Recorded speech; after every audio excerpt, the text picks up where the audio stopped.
My name is Helen Avery, and I am 72 years old. I live alone now, in a modest house with a garden I tend more out of memory than joy. My husband Gerald died 5 years ago, and ever since, the silence in this home has been both a comfort and a curse.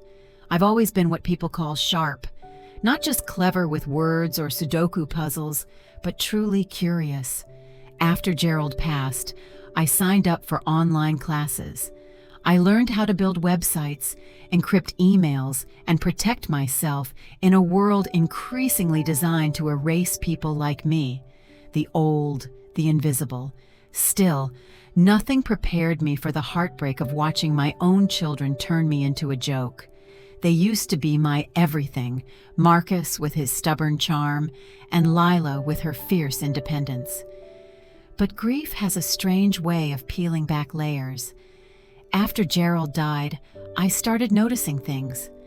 Not just the way they rolled their eyes when I mentioned new interests, but how they spoke over me, made decisions for me, as if I were losing my grip. I played along. I smiled when they laughed. I listened when they told me not to worry about the bills or stress over the bank stuff. But a part of me, a cold, steady part, was watching, waiting. Then came Julian. He was younger than me, handsome, attentive. I let them see our messages.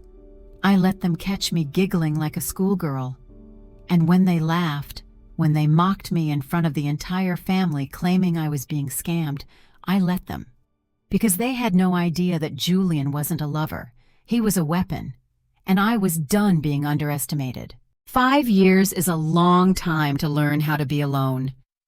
At first, I thought the silence would undo me. I would wake in the middle of the night reaching for Gerald, forgetting for a breath that he was gone. But eventually, I made peace with the quiet. I filled it with things Gerald never had time for. Little projects, digital classes, books I had stacked for decades. My home became my sanctuary.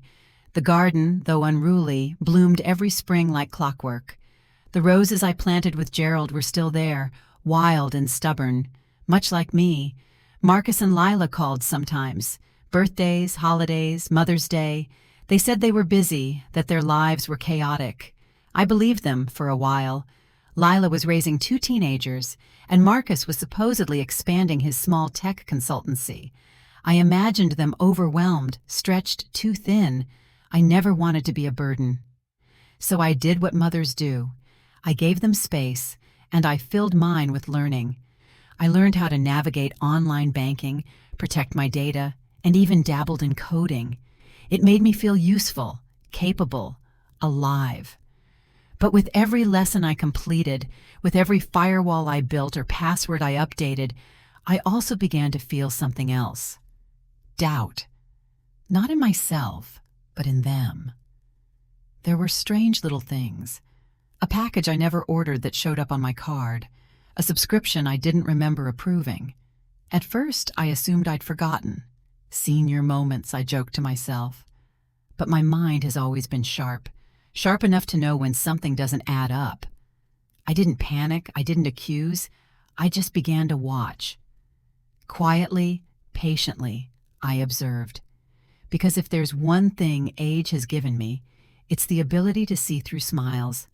Especially the kind that hide guilt. And both my children had started smiling like that. It started with a phone call I wasn't meant to hear. I'd left my phone on speaker by accident, and Lila hadn't realized I was still listening when she began venting to someone, I think her husband. She's sweet, but she's getting forgetful. I mean, it's just not safe for her to handle all that money anymore. We need to step in. Her voice was low but firm.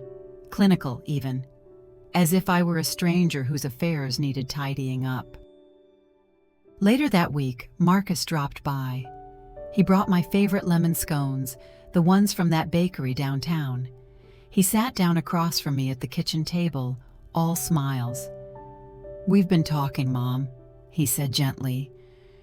"Just about your finances. We think it might be time to simplify things. Let us help you with the bank stuff.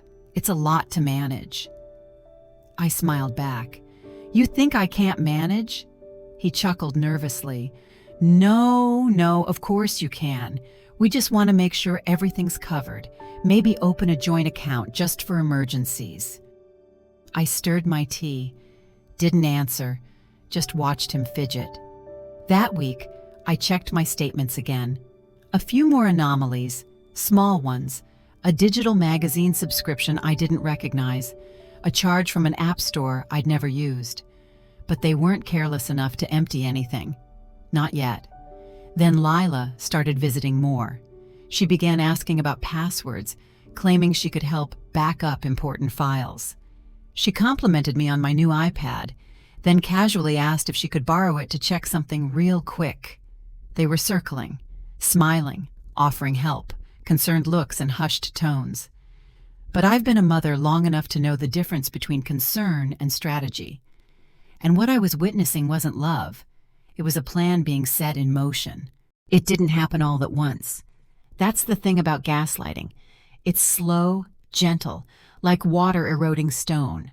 It's a comment here, a smirk there, a casual correction offered with too much certainty. Marcus started doing this thing with his eyebrows, raising them just slightly whenever I said something. You sure that's what the doctor said, Mom? Or, didn't you already tell us that story yesterday? I hadn't. Then came the Post-it notes, bright yellow ones Lila left in odd places. On the fridge reminding me to take my vitamins. On the bathroom mirror suggesting I double-check the oven. Just in case, she said, with a smile that never quite reached her eyes. They began bringing over printed documents. We thought it might help to get everything organized, Marcus explained one evening, laying out a color-coded binder labeled Mom's Important Papers. Inside were bank forms, powers of attorney, even a healthcare directive with blanks waiting to be filled. They weren't asking. They were preparing. Just in case something happens, Lila said sweetly.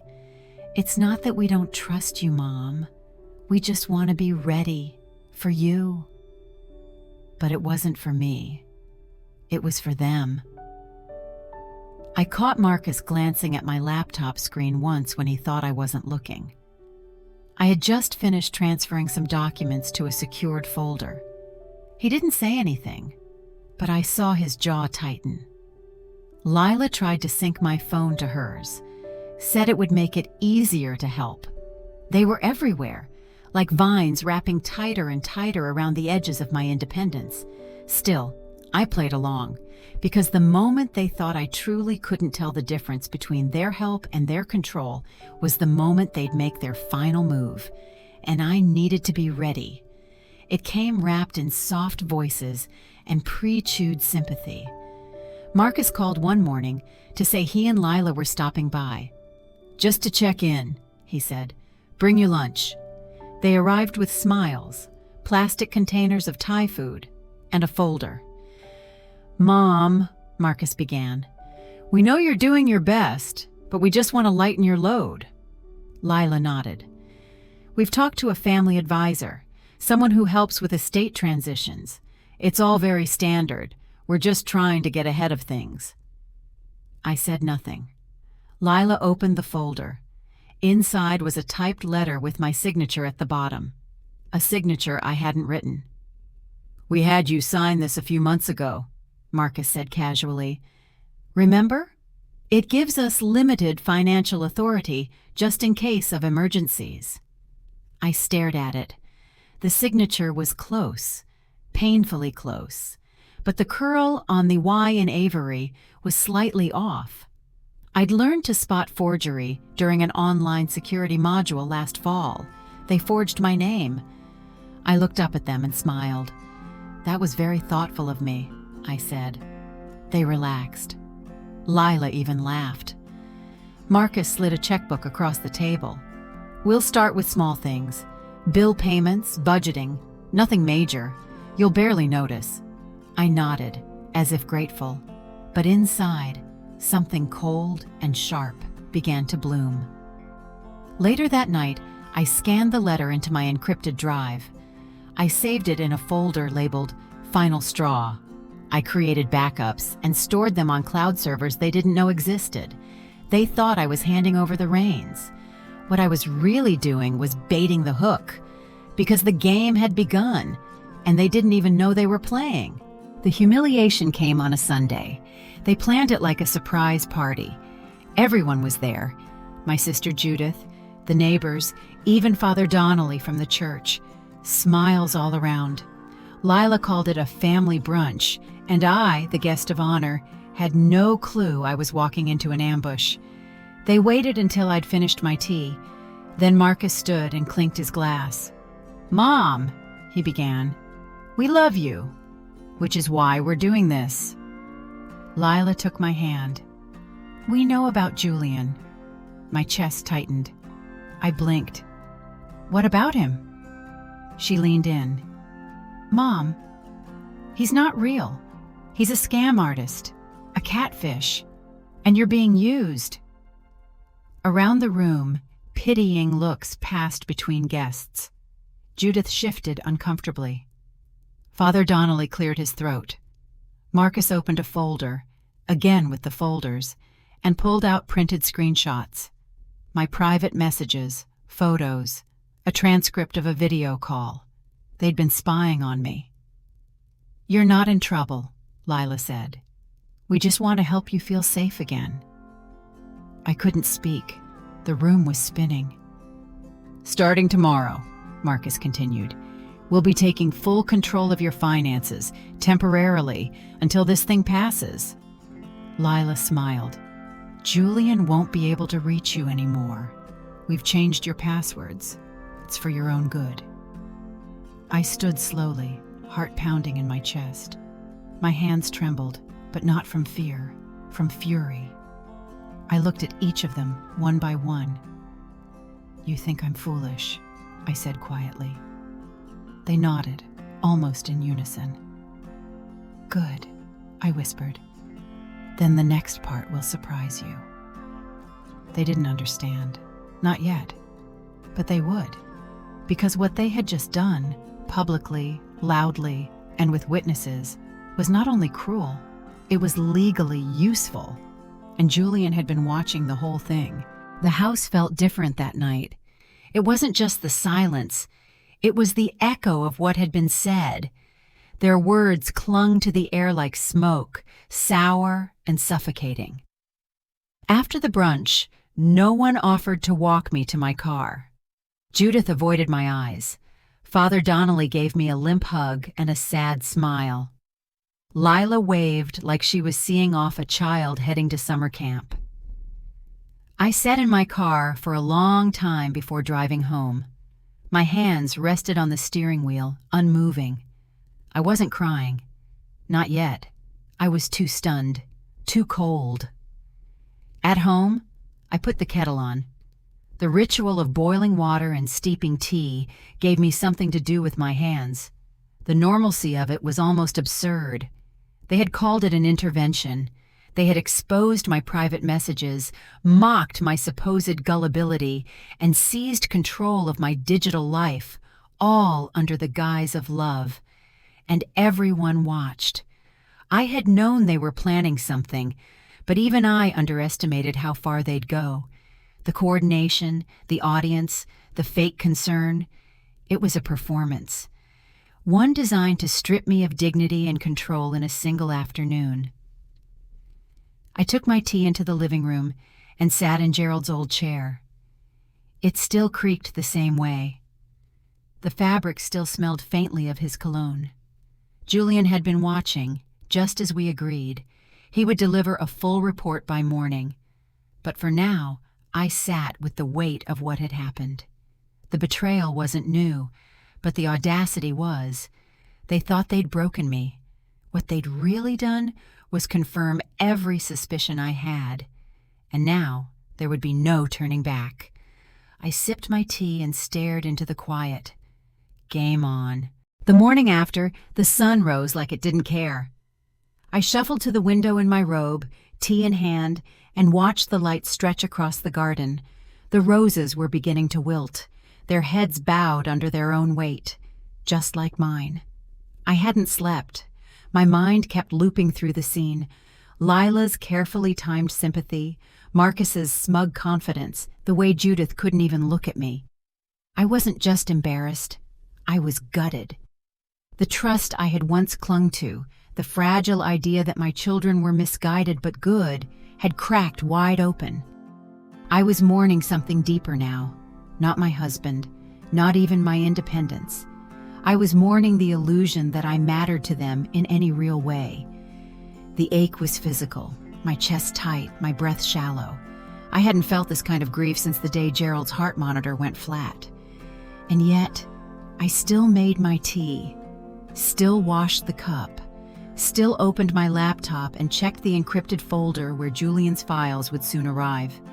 Because grief and resolve are neighbors. They share a wall. That afternoon, I sat at the dining table and wrote down everything I could remember about the brunch. Who said what, in what order, even who laughed and who didn't. It felt sterile at first, like transcribing a nightmare, but the more I wrote, the more the nausea gave way to something steadier. Focus. I wasn't doing this to wallow. I was building a record. A case. Later, I found myself talking to Gerald's picture. They think I'm broken, love. The man in the photo didn't answer, but I imagined what he'd say. Let them think that. Because the worst part of being underestimated is also the best. No one sees you coming. Before there were betrayals, there were sacrifices. I remember when Marcus was born, how I gave up the last semester of my nursing certification to stay home. Gerald had just started his own business, and money was tight. We promised we'd revisit my schooling later, but later never came. Marcus needed braces. Then Lila came along. Then the roof needed replacing. I watched classmates move on without me. I smiled at their photos and graduation caps, pretending I wasn't bitter. It was easier to believe I didn't miss it than admit I did. When Lila was 9, she wanted to play the violin. We couldn't afford the instrument and lessons, not with Gerald's business still finding its footing. So I sold my engagement ring, quietly. Gerald never even knew. When Marcus turned 16, he wrecked the car. I took the blame so he wouldn't lose his permit. Told the insurance company it was my fault. My premiums went up for years. I never told him. Those little choices, quiet, invisible, unpaid, they added up. Not in dollars, but in something else. A lifetime of tilting the scale in their favor, of whispering to myself, it's just what mothers do. I don't regret loving them, but I do regret letting love become a one-way street. And now they say I'm not capable, that I need guidance, that I should let go. But I never let go. I held it all. The bills, the secrets, the shame, the sacrifice. And now that I finally want to hold on to myself, my independence, my privacy, my peace, they call it selfish. No, it was never selfishness. It was finally self-worth. There's one memory I try not to visit, but it never stays buried. Marcus was 23. He had just finished college, barely, and announced he wanted to start his own company, a software startup. I've got the idea, he told me, eyes blazing. I just need some backing. Gerald wasn't convinced. He'd seen too many dreamers crash and burn, and we were still paying off part of Lila's tuition. But I believed in Marcus. I always had. So I went to the bank. Gerald never knew. I refinanced the house, pulled out a second mortgage, and handed Marcus a cashier's check for $35,000. I told him it was a small inheritance from my aunt. I told myself it was an investment in his future. I watched him cash it the next day without a second thought. The company lasted 18 months, no profit, no apology. He moved on, found another job, married well. The debt remained. There were times, late at night, when Gerald and I would look at bills and wonder why things never quite added up. I carried the weight of that lie for years. Gerald died believing the numbers had simply gotten away from us. When I paid off that mortgage, just 2 years ago, I cried. Not from relief, from shame, because it was the moment I realized how little Marcus remembered, how little he had valued the sacrifice I had made. He never asked how I'd gotten the money, never offered to repay it. It had been absorbed into his version of the world, where things simply appear when he needs them. That day changed something in me, not my love, but the boundary I should have drawn and didn't. And now that they call me a fool, too fragile to handle my own affairs, that memory burns, but it also fuels. People talk about sacrifice like it's noble, like it's clean, but there's a cost to always giving, to always saying yes. And it doesn't show up on bank statements or in scrapbooks. It shows up in quieter places, in the way your shoulders carry more than weight, in the way you bite your tongue when you should speak, in the way you forget what your own voice sounds like when no one's interrupting. After the second mortgage, I stopped buying new clothes, wore the same winter coat for 8 years, skipped trips, skipped dentist appointments, skipped anything that wasn't essential. The idea of want became foreign. Everything became need, and only if it served someone else. I smiled through it. That's the part no one sees. I laughed at their jokes, cheered their milestones, helped plan Lila's wedding while patching the soles of my old flats with duct tape. And when they brought me flowers on Mother's Day or my birthday, I felt guilty for resenting how cheap it all felt compared to what I had given. There was no room to be bitter, or tired, or honest, because good mothers don't complain. Good mothers endure, but endurance has its price, and I had been paying it in silence. I don't think Marcus or Lila ever noticed. Not really. Why would they? Everything they needed was always there, on time, done, fixed. Until now. Now that I was the one asking for space, for trust, for respect, they recoiled like I had broken some unspoken rule. I hadn't. I was just done being invisible. And maybe that was the most radical act of all. It arrived in a shoebox. I was cleaning out the hall closet, looking for an old photo album to remind myself who I used to be, when I found it, tucked behind a stack of Gerald's flannel shirts and a broken umbrella. Inside, a bundle of letters tied with twine. Most were from our early years, love notes, reminders, lists of groceries that ended with hearts. But one envelope was different. It was addressed to me, but I had never seen it before. Gerald's handwriting, neat and deliberate. On the front, he had written only one word: someday. I opened it with shaking fingers. Helen, if you're reading this, something has made you doubt yourself. I don't know what or when, but I've seen the way you carry everyone else's burdens. I've watched you set yourself on fire to keep others warm. If the day ever comes when you feel small in your own story, remember, you are the one who built this house, this family, this life, and you're more than capable of protecting it. Trust your instincts, even if it means going alone. G. I sat there on the floor for what felt like hours, the letter pressed to my chest. I had been waiting for permission, for someone to tell me I wasn't wrong, that the discomfort in my gut was real, that I hadn't imagined the shift in tone, the quiet thefts, the patronizing smiles. And there it was, my permission, my push. I stood up, wiped my eyes, and went to my desk. Logged into a private online security forum I'd bookmarked months ago, typed out a request for consultation. By nightfall, I had an appointment scheduled with a man named Julian Parks, a specialist in elder fraud. I closed the laptop, turned off the light, and exhaled.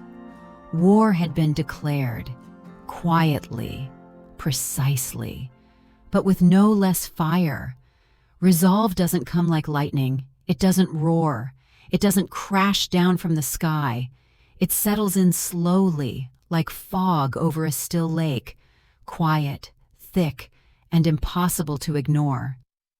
The morning after I spoke with Julian, I sat at my kitchen table and poured myself a cup of tea. The kettle had just finished whistling, but I barely noticed the sound. I was listening instead to the quiet shift inside me. This wasn't just about reclaiming my money or my privacy. It was about reclaiming the truth of who I was. I wasn't a helpless old woman fumbling through a digital world. I was a woman who had built a life from dust and sacrifice, who had paid every bill, soothed every fever, bore every wound with grace. And now I was being told that my greatest crime was trusting the very people I had made sacrifices for. No more.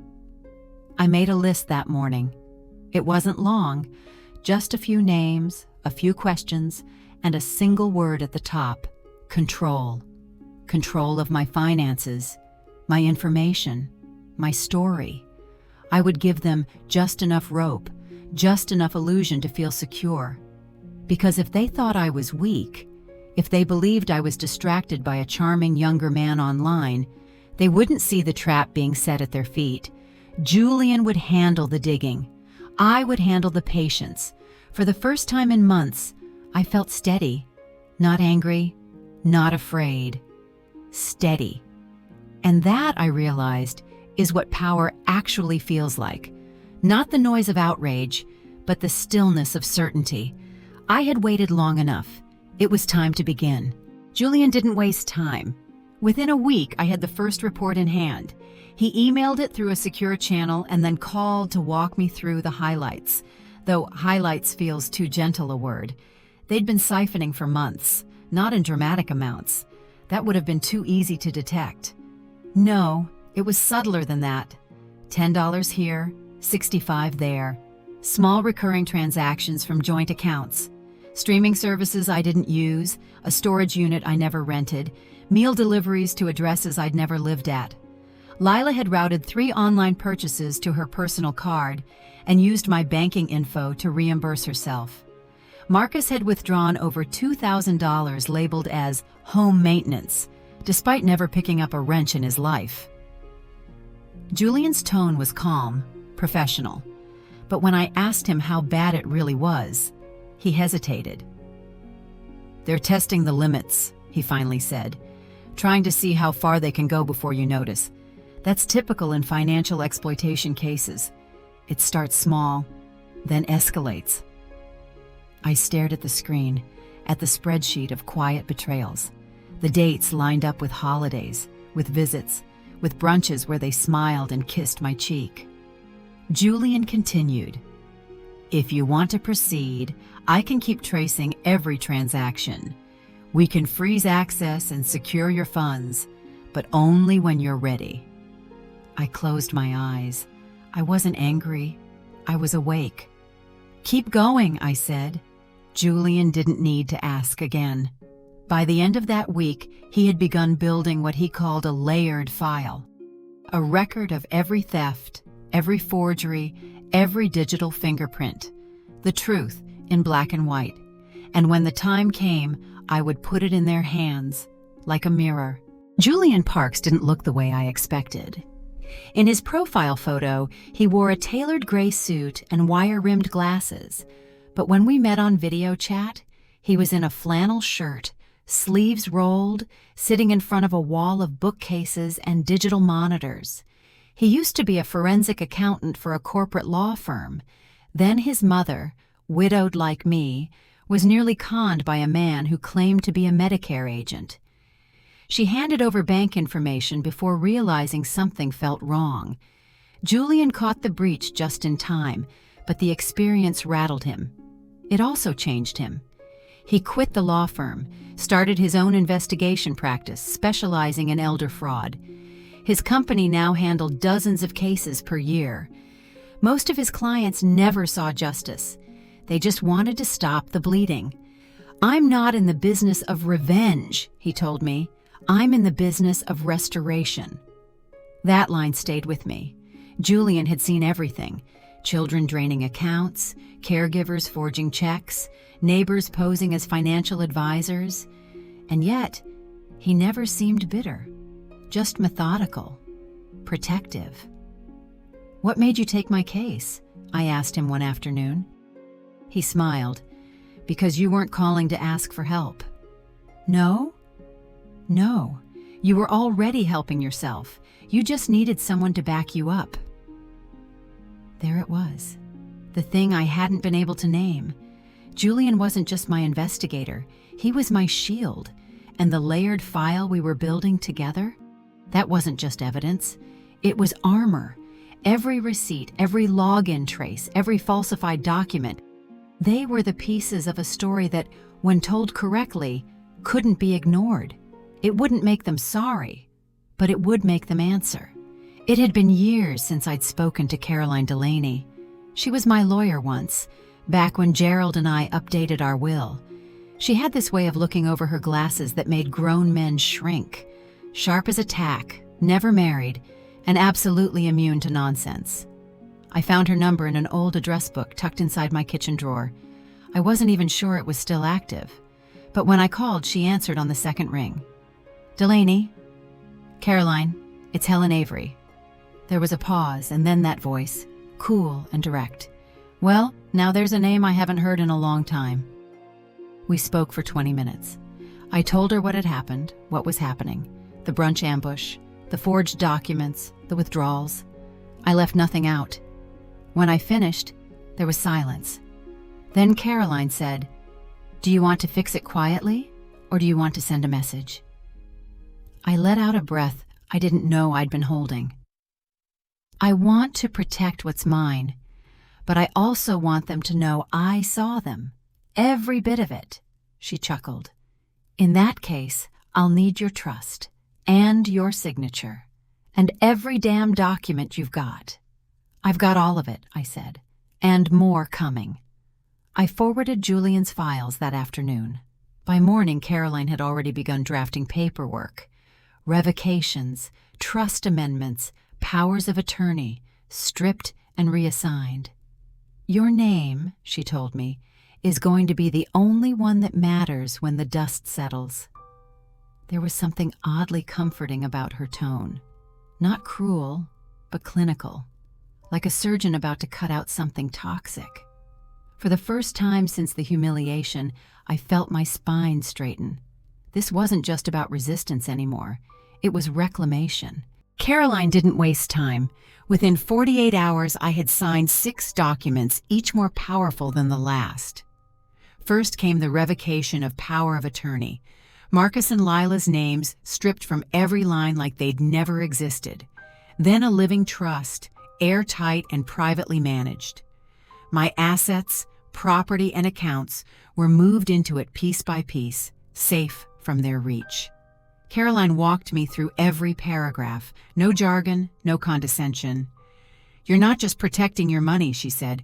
"You're drawing a line in ink." We drafted a healthcare directive next. Gerald and I had set one up years ago, but now it reflected my wishes alone. In case of emergency, only Caroline, and no one else, could act on my behalf. "Do you want them notified if something happens?" she asked. I paused. "No, not unless I say so in writing." She didn't flinch, just nodded. By the end of the week, everything that had once been open and shared was now locked and shielded. Passwords changed, institutions notified. Caroline's firm designated as primary contact. The best part? Marcus and Lila wouldn't know anything had changed, not until it mattered. Caroline sent confirmation emails with the subject line, "Secured." One by one, they appeared in my inbox, like small flags planted in reclaimed land. I opened the last one, stared at it for a long time. "Congratulations," it ended. "You now control everything." For a moment I felt a flicker of guilt, but it passed.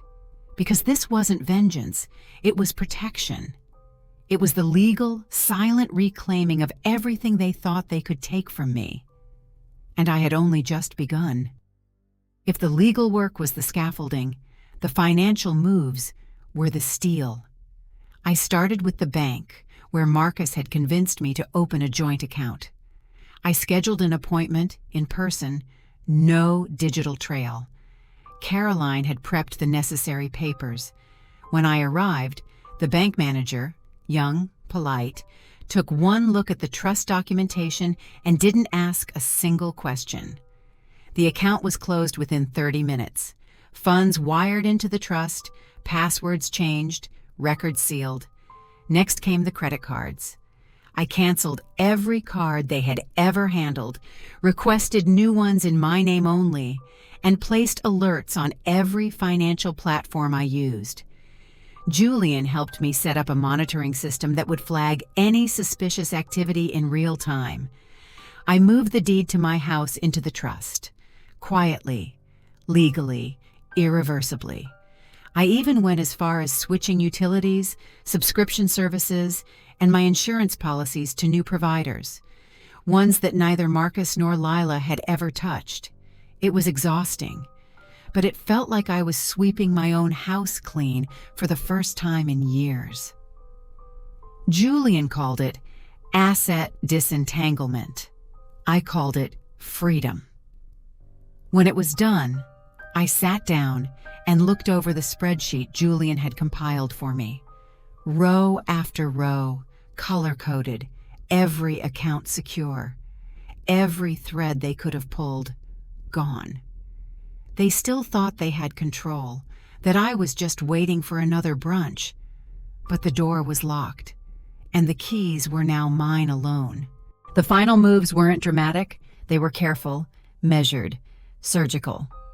Julian and Caroline both agreed. If we were going to reveal everything, it had to be done in a single strike. No warning, no time for them to react or twist the narrative. Just truth, delivered with the weight of fact. We picked a date, not symbolic, strategic.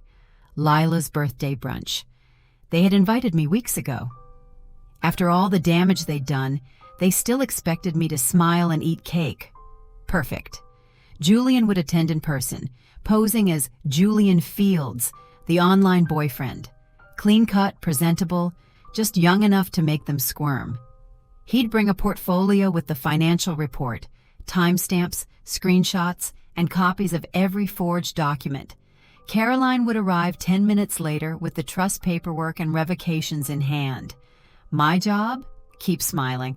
Play the fool one last time. The night before, I packed a small bag. Not out of fear, but anticipation. I included my favorite scarf, the one Gerald gave me on our 30th anniversary, and a single envelope. Inside, a letter I had written by hand. One for Marcus, one for Lila. Not apologies, not explanations, just the truth. I sealed them and placed them in my purse. When I looked in the mirror, I saw someone I hadn't seen in years. Not a victim, not a mother desperate to be loved, but a woman who had finally remembered her own worth. The trap was set, the weapons were loaded, and this time, I wouldn't be the one blindsided.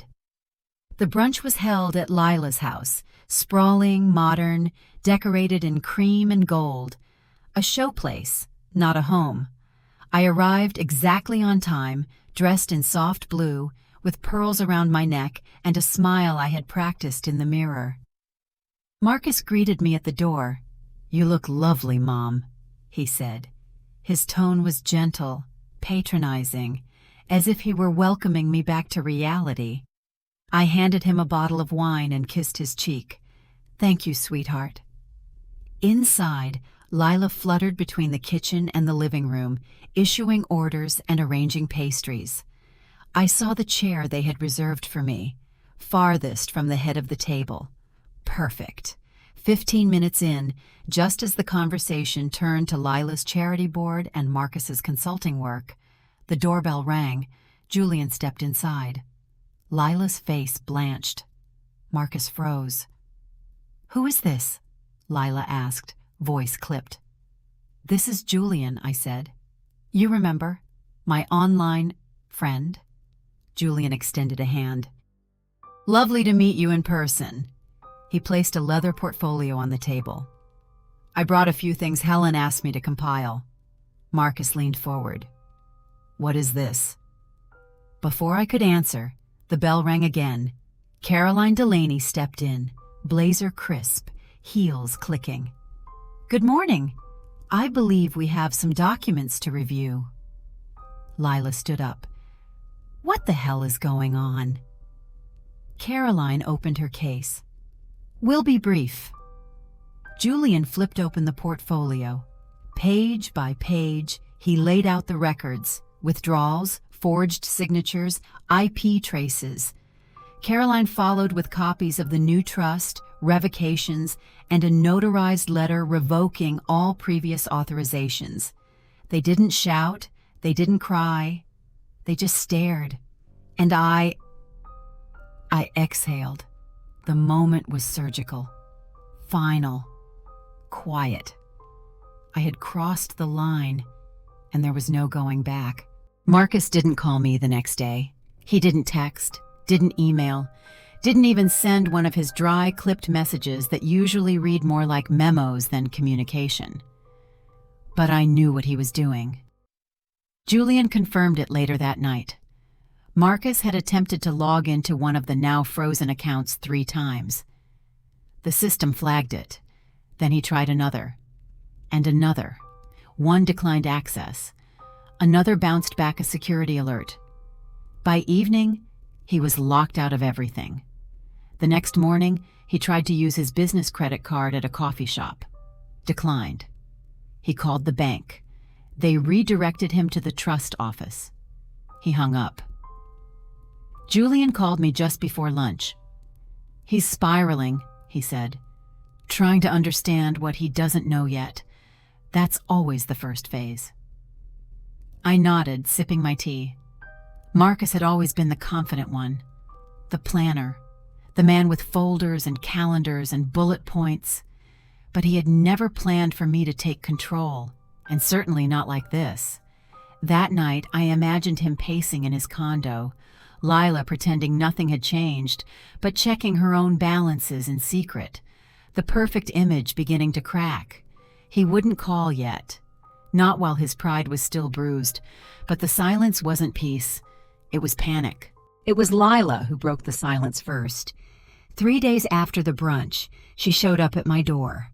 No call, no warning, just her silhouette in the glass, clutching a leather purse like it might float her above the rising tide. I opened the door. She smiled, tight, brittle. "Hi, Helen. Can we talk?" I stepped aside, gestured her in. She didn't sit, just hovered by the mantel, eyes flitting across the room like she expected someone to jump out with a camera crew. "I'm just concerned," she started, her voice soft. "Things have been tense. Marcus he's under a lot of stress." I nodded. "Yes. I imagine losing unauthorized access to someone else's accounts would be stressful." Her face twitched. "That's not fair." "No," I agreed. "It's not, but it is true." She looked away, then back. "Look, I'm not here to fight. I just want to understand what's happening. Why now?" I sipped my tea. "Because I let it go on too long. And now I'm correcting that." She shifted her weight, the purse still clutched tight. "I've got kids, Helen. A mortgage. Marcus's business isn't stable right now. What you've done, it affects all of us." "And what you did affected me," I replied. "But unlike you, I didn't ask permission." That landed. She stood there for a long time, blinking. "You really think we meant to hurt you?" "No," I said. "I think you meant to benefit from me. The hurt was just collateral." She didn't cry. Lila didn't cry, but her voice cracked when she said, "So that's it?" "No, Lila," I said gently. "This is the beginning." She left without finishing her tea. Good, because the second domino had tipped, and the fall was far from over. It happened the next night. Julian forwarded me an audio file. A recording from a call Marcus placed, unaware it was being monitored as per the agreement made with my legal team. I didn't recognize the voice on the other end at first, but it became clear he was talking to Lila, or more accurately, at her. "You said she'd never notice," he barked. "You said she didn't even look at her accounts." "I didn't think she did," Lila snapped. "You're the one who kept pulling more. I told you we needed to keep it small." There was a loud bang. Something slammed, then silence. "I can't access the condo fund," Marcus said, lower now. "The renovations, the furniture, everything's frozen. I had to call off the delivery." Lila muttered something about her credit card being declined. "You think I don't know that?" Marcus hissed. "She's using some forensic guy. He's ex-government or something. And that lawyer? She's a shark." "Maybe if you hadn't been so greedy—" "Don't lecture me, Lila. You benefited just as much." That silence again. Dense. Heavy. Then she said, "Do you think she's going to press charges?" Another pause. "I don't know, but if she does, we're screwed." When the recording ended, I sat very still. Not in shock, not in fear, in confirmation. Everything I'd suspected, every whispered hunch, every quiet pause over the years, they had finally spoken it aloud, together. And now they were turning on each other, which meant the facade was cracking faster than I'd planned. All I had to do was keep holding the mirror. By the end of the week, the implosion was no longer private. I heard about it from Judith. She called unexpectedly, her voice laced with something between curiosity and guilt. "Helen, I don't mean to gossip, but did you hear about Marcus and Lila?" I played dumb. "No, what's going on?" Apparently they had a fight. A loud one, at a restaurant, in public. Lila had been whispering furiously, but Marcus, never good at keeping things inside, had lost his temper. Shouted something about betrayal, about this whole thing falling apart because you got greedy. The server had tried to calm them. They left without paying. By the time Judith finished recounting it, I could hear the unspoken question in her voice. "What did you do, Helen?" I didn't answer it. Later that night, Julian sent me the security cam footage. He had acquired it legally, as part of a public business inquiry. Watching it felt strange, like viewing a play I'd written but never intended to see performed. Lila's face flushed with rage. Marcus pounding the table, guests staring, phones recording. It was all unraveling, not in whispers now, but in shouts, in spilled drinks, in angry exits. Their perfect image, curated, polished, performative, was cracking under the weight of their own deceit. And I hadn't even lifted a finger.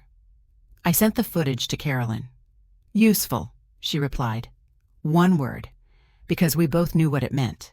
They weren't just crumbling, they were documenting their own downfall. The first voicemail came at 2:07 a.m. Marcus sounded out of breath, like he'd just finished pacing a marathon in his living room. "Mom, please, just call me. I think we need to talk. I messed up, okay? But we can fix this. We're family." I didn't reply. The next day, Lila sent an email. Short, cold, polished. "Helen, I hope you're well. We were surprised by your decisions and would appreciate a conversation to clear the air.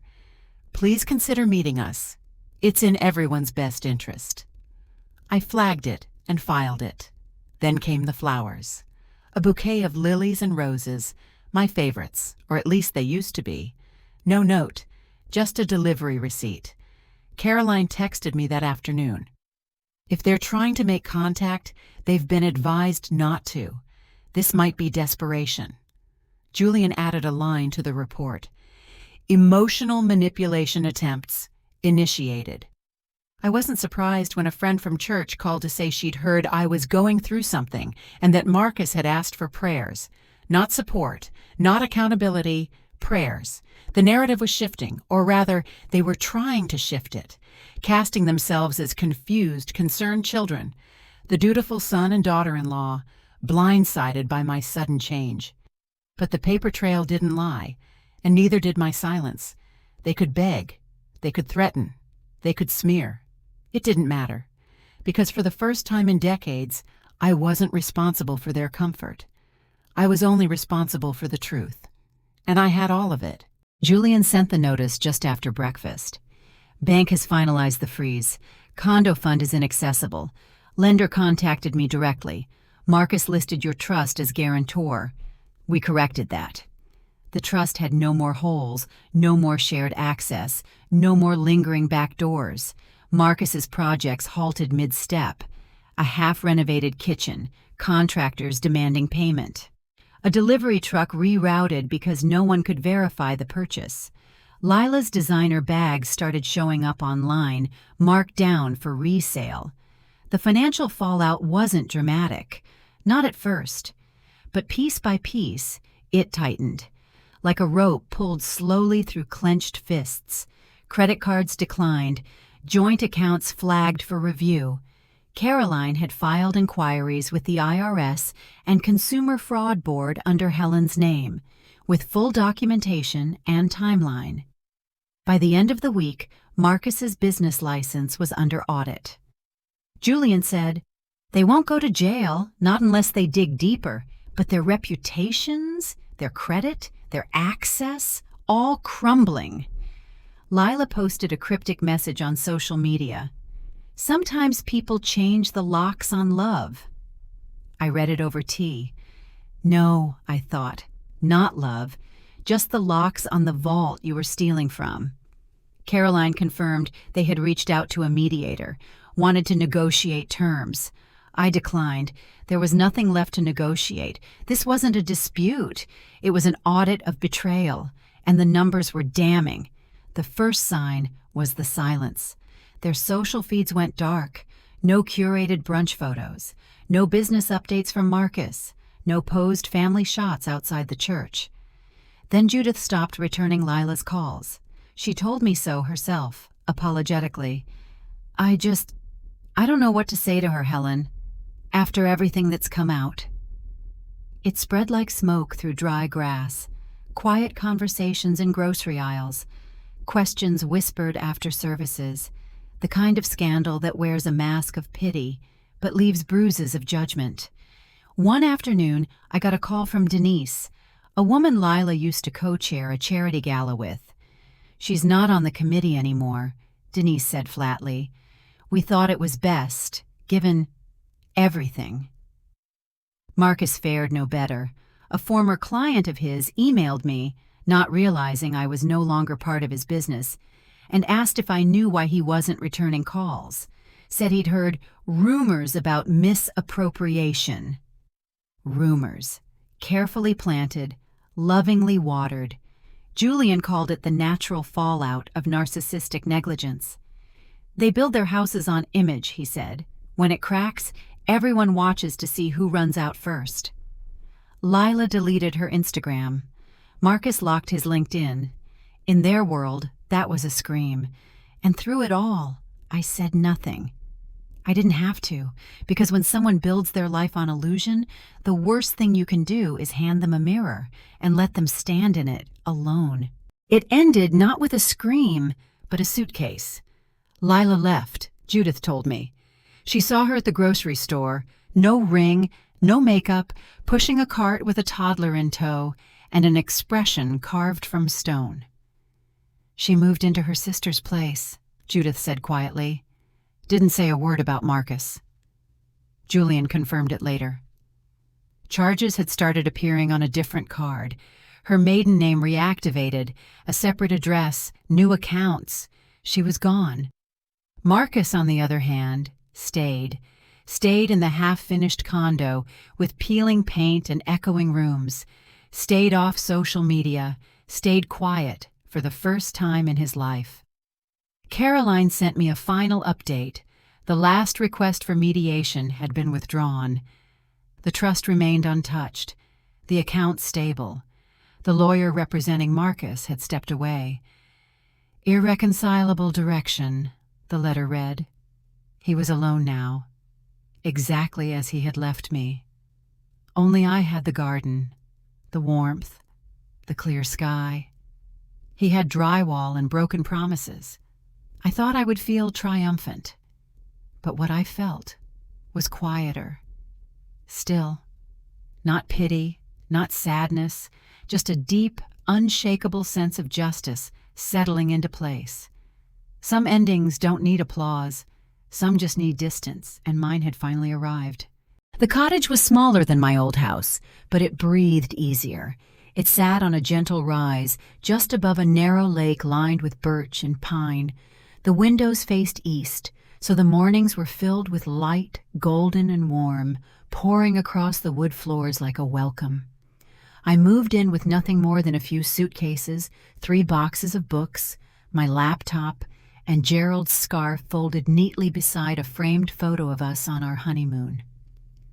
The first morning, I opened every window, not to air out dust, but to air out history. I stood barefoot in the doorway, feeling the wind thread through my hair. For the first time in years, I wasn't waiting for an apology, for a phone call, for someone to make things right. There was peace in the emptiness. No furniture bought with guilt. No rooms echoing with old arguments. Just space. Quiet.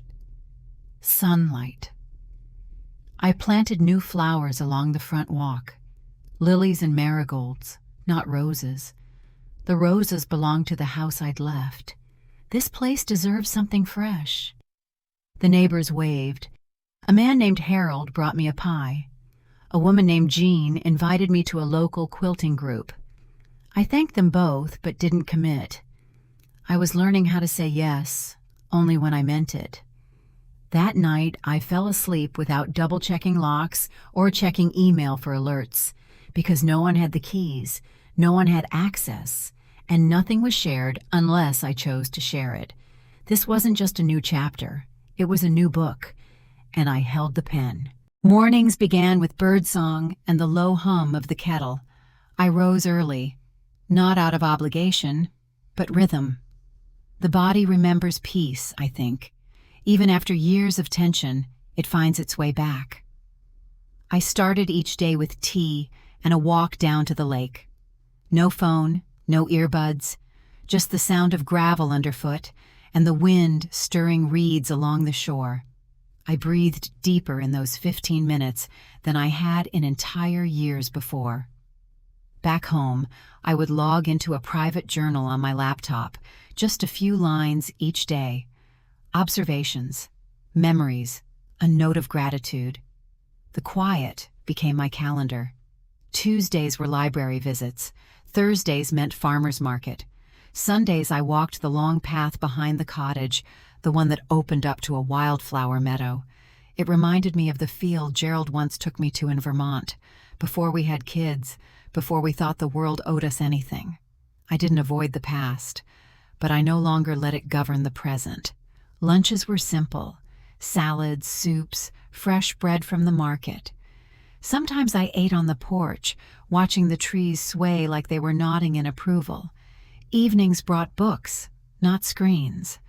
I found myself rereading old favorites, not to escape, but to remember who I was when I first read them.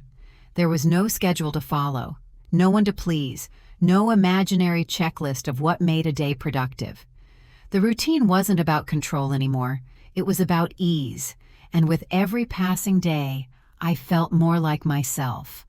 Not the woman who had been stolen from, but the woman who had taken herself back. It started with an email. A woman named Clara, someone I'd met years ago at a tech literacy seminar, reached out. She was running a free virtual series for seniors on digital safety and wondered if I'd be willing to share a few tips. "I remember how sharp you were," she wrote. "Still the only person who asked about IP masking and password managers." I smiled when I read that. Not because of the compliment, but because for a long time I had forgotten that part of myself even existed. I replied yes before I could talk myself out of it. The session was held over Zoom. 20 small windows, faces of women and men in their 60s, 70s, 80s. Some looked unsure, others eager. One had a parrot on his shoulder. I showed them how to spot a phishing scam, how to use a password vault, how to verify if a caller is legitimate. But more than that, I told them what I'd learned the hard way. If someone tries to make you feel small, confused, or incapable, that's not love, that's control. When the session ended, they clapped. Some waved. One woman wiped away a tear. Clara emailed afterward. "You've still got it," she said. But it wasn't just about still having it. It was about remembering I ever did. So I kept going. Once a week, I hosted a short class from my living room. I used the camera Gerald once bought me for our anniversary. His old mug held my pens. His scarf hung behind me like a quiet signature. Teaching again didn't just reconnect me to others. It reconnected me to her, the version of me I'd set aside for marriage, for motherhood, for sacrifice. And now she had returned. Not bitter. Brilliant. Her name was Betty, and she reminded me of myself, only a few steps behind. She stayed after one of the digital safety sessions, her video still on, even after the others had logged off. Her eyes were kind, but tired. Her voice had a slight tremor when she spoke.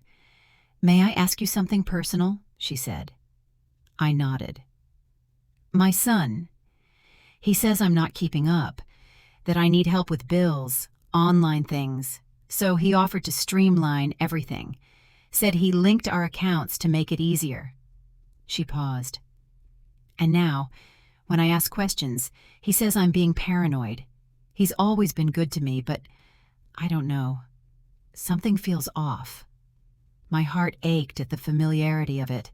I didn't offer advice. I offered her my email. We exchanged notes for weeks. Quiet, private, careful conversations.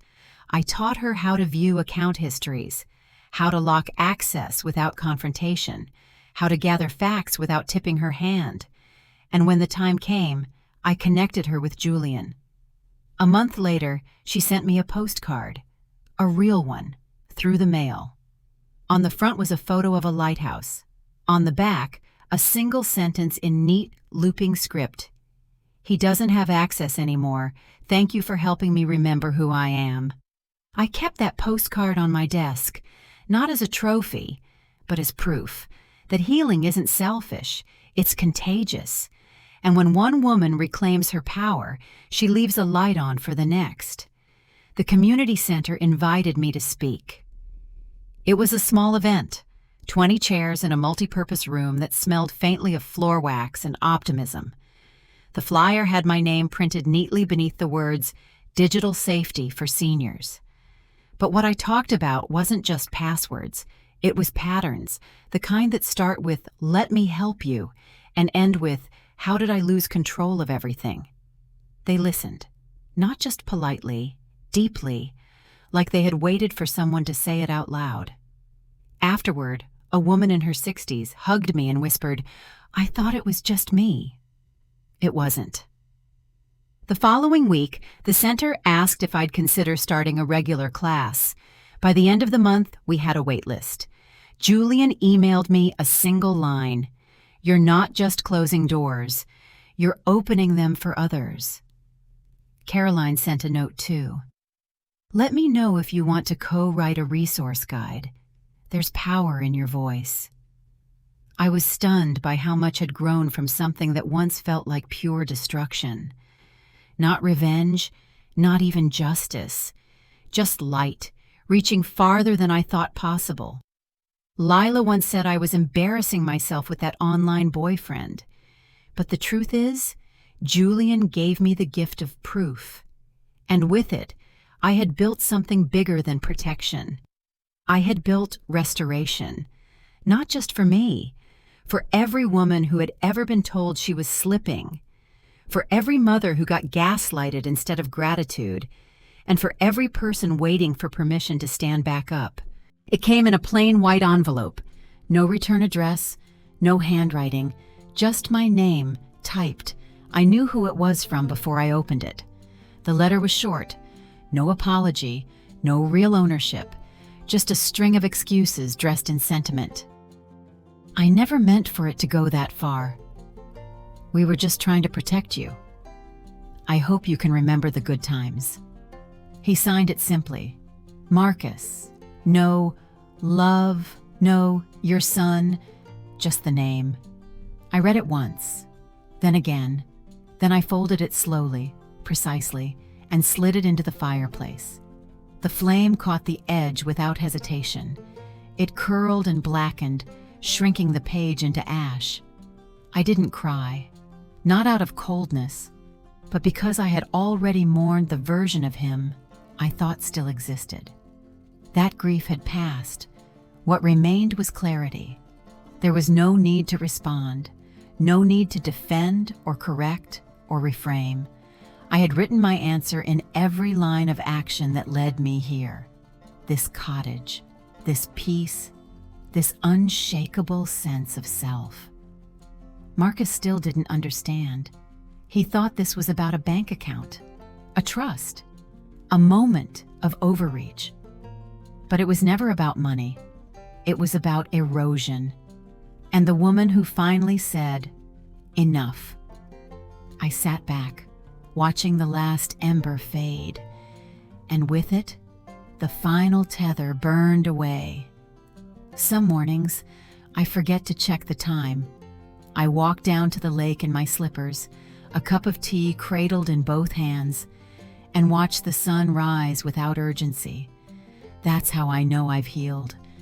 Not because the pain disappeared, but because it no longer sets the schedule. I still remember everything. The betrayal, the humiliation, the echo of their laughter around that brunch table. But memory doesn't sting like it used to. It sits beside me like an old photo, faded, framed, no longer heavy. I've learned that peace doesn't come from winning. It comes from walking away with your soul intact. Caroline once said, "Justice feels like balance, not vengeance." And she was right. I don't need Marcus or Lila to feel what I felt. I don't even need them to understand it. Because I do. And that's enough. The truth is, I feel more whole now than I ever did while clinging to roles that shrank me.